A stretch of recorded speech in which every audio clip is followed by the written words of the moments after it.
Hi everyone, my name's Adam. Welcome back to part 6 of my video series on creating a flight controller using X-Plane and LabVIEW.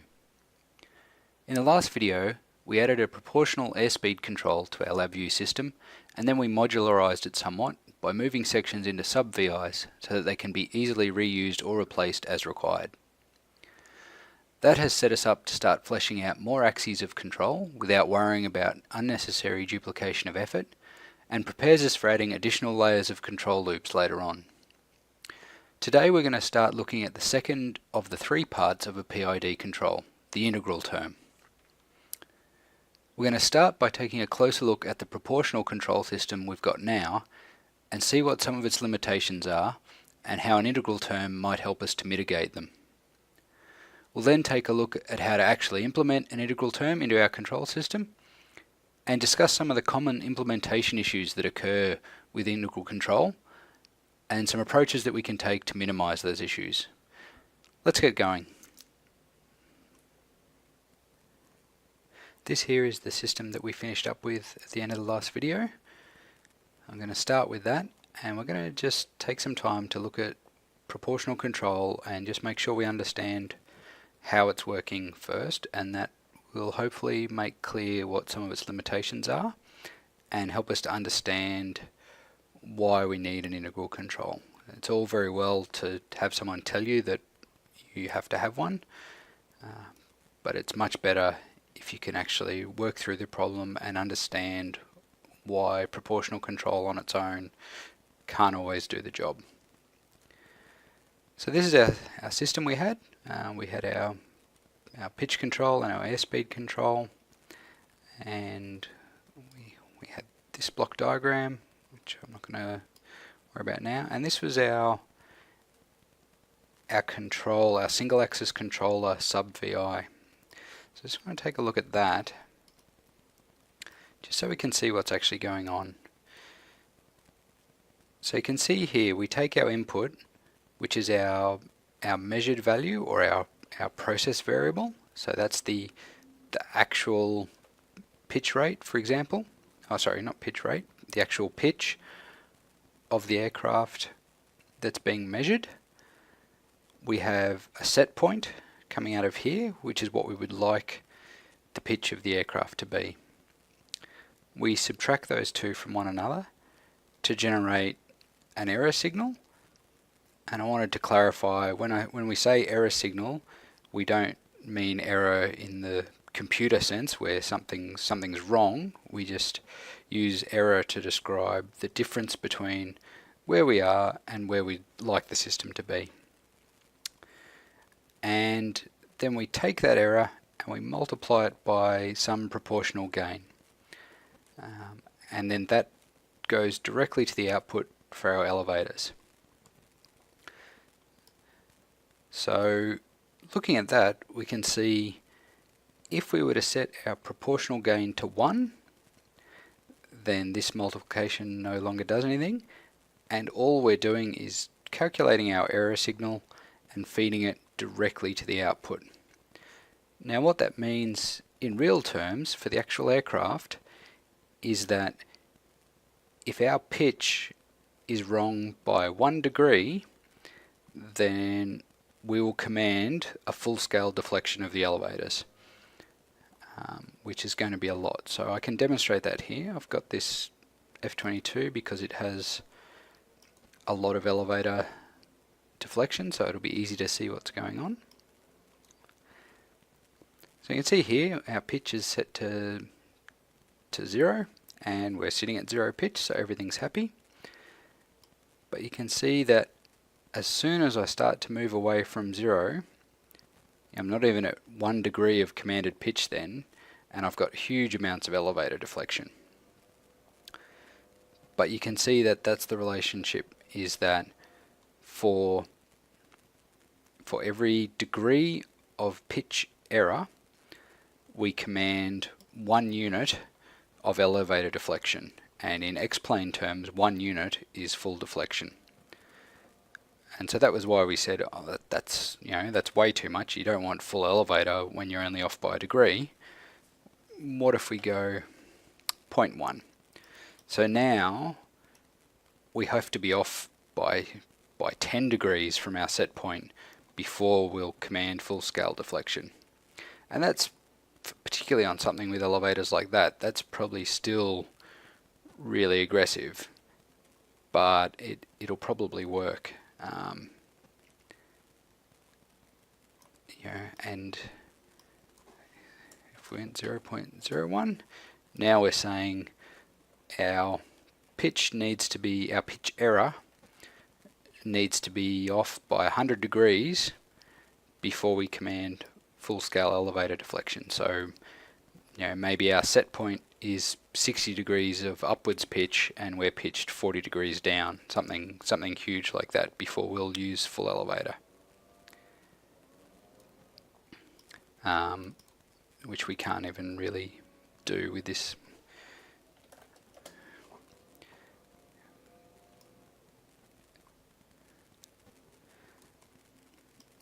And so you can see, hopefully, that our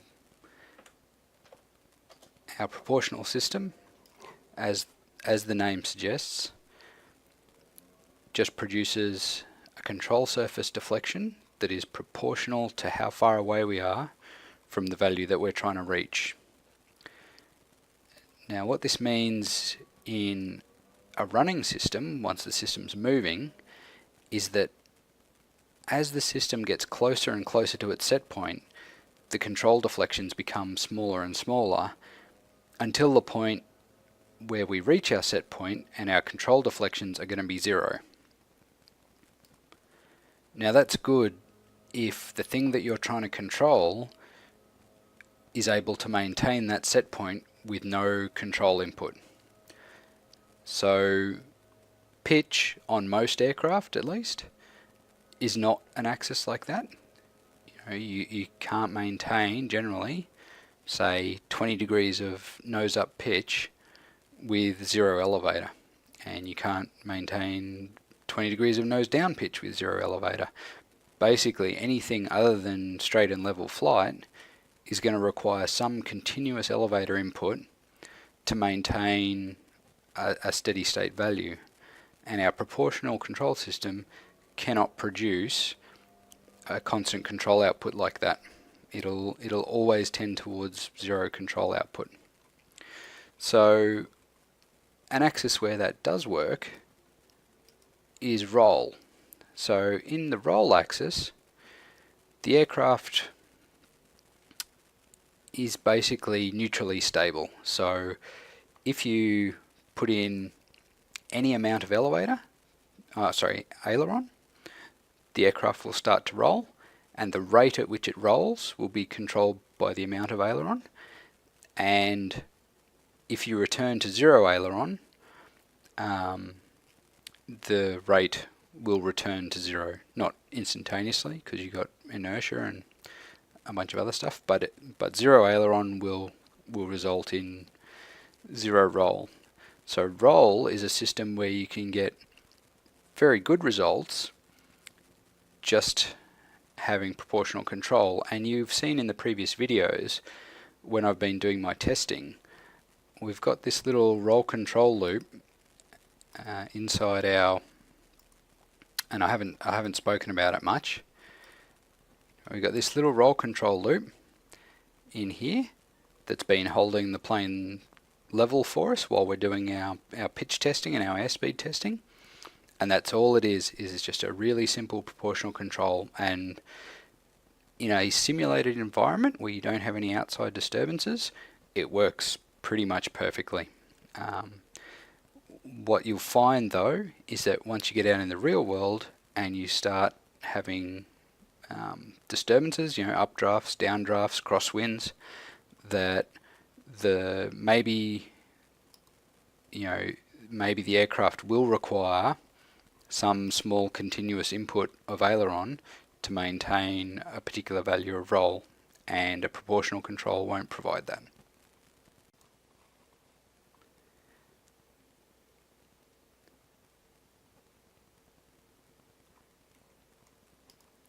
So airspeed is another axis where proportional control is not able to get us to our set point, because airspeed, to maintain a constant airspeed, we always require some amount of throttle, and the same as we were saying before with pitch, as we get closer and closer to our set point, our proportional control system is going to try and limit how much throttle, and it's going to try and reduce the throttle. Theoretically, if it got to the set point, it would reduce the throttle to 0, and if somehow we're above the set point, say the set point gets reduced, it'll actually drop the throttle, and in this case it'll try and make the throttle go negative, which has no effect. The throttle values bottoms out at 0. So we have quite a large steady state error, and it tends to get larger with speed.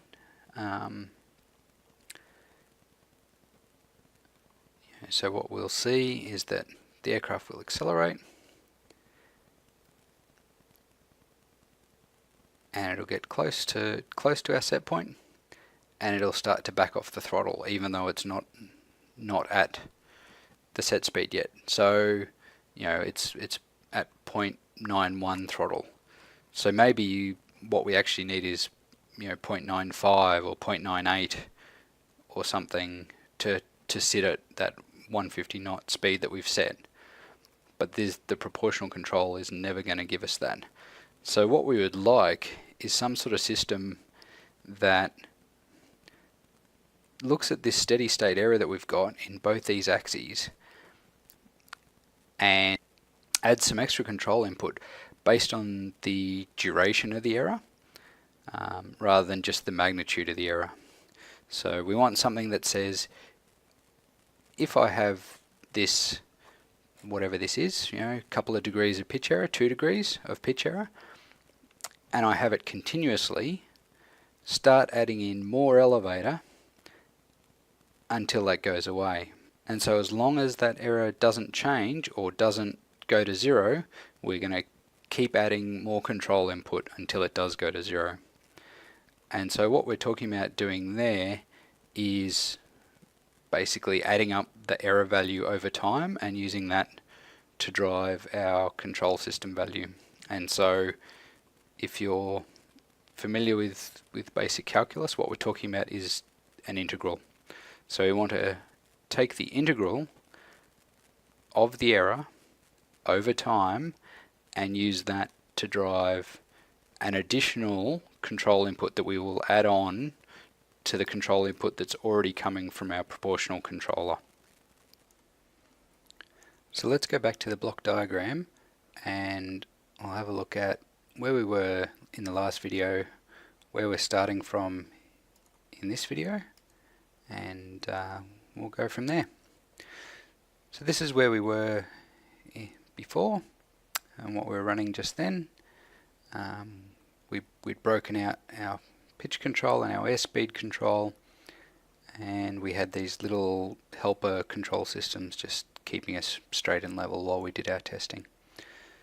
So since that video, I've gone through and I've continued the work of modularizing this system, and also I've expanded the capabilities of the controller. So I've now brought in another controller for the roll axis, so we can start playing with that. I've still got the old wing leveler here, but it's not connected anymore. Our heading hold I'm just leaving for the moment, be the topic of another video. You can see that we've got some extra elements here for our controller, and that's because I've expanded the controller and I've set it up to accommodate our integral and our future derivative terms. So if I open that up, so you can see now it looks a fair bit more complicated. At this stage there's not actually much else going on compared to last time.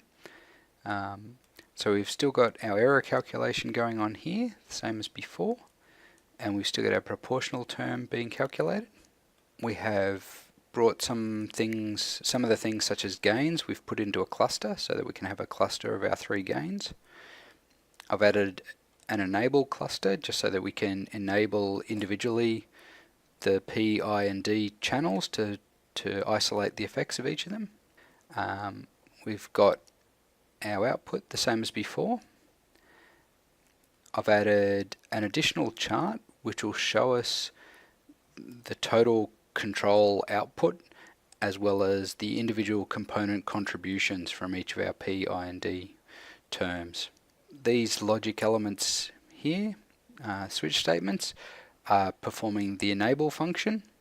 So you can see if they're false, they just output a 0 for that term. If they're true, in this case, they pass through the proportional term. And you can see that then those three terms come down here and they get added together and they go to the controller output. So our derivative term is just 0 all the time, regardless of what our gain is. And our integral term is actually here and working. So let's have a look at how we would implement this integral channel, or how I have implemented over here. So the good news is, if you are scared by the term integral or derivative because you didn't like calculus in high school, or you've never done it before and you find it scary, the good news is that because we're dealing with a digital system, integrals and derivatives become really, really simple, at least for our purposes here. So if you have done integration before, you'll recall that an integration is defined as the summation of some function over time. And there's all this stuff that you do, calculus stuff, to work out for a continuously varying function what that integral is. In a digital system, we don't have a continuous function. We have a series of samples taken at discrete intervals of time. In our case, once every physics simulation cycle of X-plane, and those discrete intervals are separated by some unit of time, and our integral just becomes the summation of all those samples. So all we do is we take each sample and we add it on to our integral term, and our integral just keeps growing. If our error stays constant, the integral will just keep growing indefinitely. But the actual maths to make it happen is incredibly simple. We take our previous integral, whatever the value of the integral was the last time we came through our loop, we take that, and this value here is coming up to here. It's our error value. So we take them and we add them together, and then that's our integral term. That's all of it. And we then multiply our integral by this here. So this is extracting just our integral gain out of this gain cluster. So we take our integral, multiply it by our integral gain, and then that goes into our output over here. We also take that integral and we feed it before it goes multiplied by our gain, so just the raw integral value, and we feed it out of our controller as well. And the reason I'm doing that is the way I'm maintaining that variable across loop iterations is by using these shift registers here in LabVIEW. So what they do is every time this loop iterates, the value that's on the output terminal gets fed back into the input terminal. And this value over here is the value that it gets initialized with when the first time it runs through the loop. So what this is saying is the first time we enter this while loop, initialize this variable to be 0. It gets fed into here, which goes into this integral in term over in our single axis controller. We add on our error, and then we feed it back out our integral out, which goes over here to this output terminal of the shift register. And then the next time we loop through the while loop, we come back around and that term will be back on here, and the process repeats. And so every time through, it goes through the single axis controller and gets the error added to it, and yeah, that just keeps on happening. The other logic that happens over here is if we disable the integral term, what will happen is that we just feed out 0, and that does two things. It feeds 0 out as our actual integral term for the controller, but it's also going to 0 out that saved integral. So if we want to reset the integrator, we can use this enable function to do that. And we'll see that once we start playing with it. So this shift register functionality means that the value for the integral is being stored out here in our main VI, not inside single axis controller. I think there should be a way that I can store that value in here and have it be a bit neater, but I'm not sure how to do that yet. If anyone knows, let me know in the comments. Otherwise, I'll try and work it out on my own. So anyway, this is how we're doing it for now. Let's have a look and see what it does. Okay, so we're running here. I've got it set to the same values that we had before. So we're set to 150 knots, and we're set to 7.5 degrees of pitch. Now, I didn't discuss it, but what I've done in our interface here is I've moved each of the different axes onto their own tab, just because we're starting to get a lot of information for each axis, and so it was starting to be a pretty huge diagram. So we've now got a roll, pitch and airspeed tab. Once again, UE design, not my strong point. So yeah, pitch set to 7.5. You can see we've now got these enable buttons to enable the individual channels. Everything else should still be the same. We've got our output component chart, so we can see the contributions from our different terms. So we've got blue for the proportional term, which is the only term in effect at the moment. We've got red for our integral term, which is currently 0. Yellow for a derivative, which will stay 0 until we implement a derivative term. And there's a magenta for the total combined control surface output. And then these grey lines are just at -1 and 1 to represent the actual maximum output of the control surface. So we can see that our proportional control, it's got about 2 degrees of steady state error there, and it's got a elevator output of just under 0.2. Before we enable our integral term, we want to set the gain, and the gain for your integral term, the way we've got it set up at the moment, is going to be quite low. The integrator is adding up this error term every physics tick. So it's adding up whatever that is, say 2 degrees, and it's adding that up 40 times per second in this case. So the integrator is going to be increasing at 80 units per second. And so if you have that steady state error for 10 seconds, your integrator is going to be sitting at 800, and bearing in mind that we only want our control surface deflections to be in the range of -1 to 1, a gain of about 0.001 seems like a good starting place. So just running through the numbers, if this is 2 degrees, accumulating 80 units, or 80 degrees I guess, per second, that means that if we had this steady state error for 10 seconds, then our integral term would start contributing 0.8 of elevator deflection, which is quite a lot.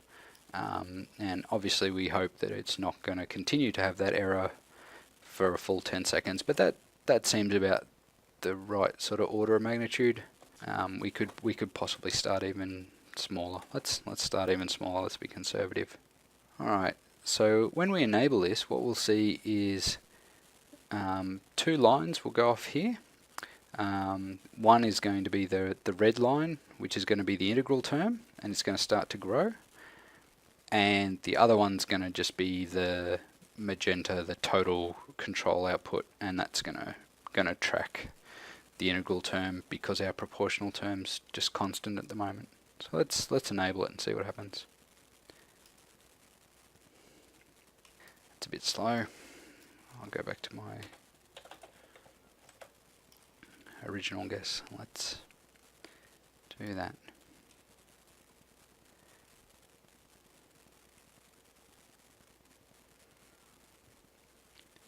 So you can see that reasonably quickly the integrator has eliminated our steady state error, and because our steady state error is 0, you can see, hopefully you can just see that our proportional term has gone to 0. Let's try that again. We'll just scale this up. We'll see integral term will go up, the total contribution term will go up, and the proportional term will come down.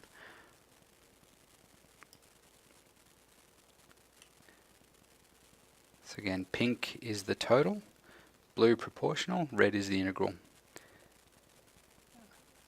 And so what we see is that once we reach our set point, proportional is back to 0, proportional is not contributing at all because our error is 0, and our integral term is now providing all of the control that's holding us at that set point, and we're now at a set point of about 0.24 of elevator.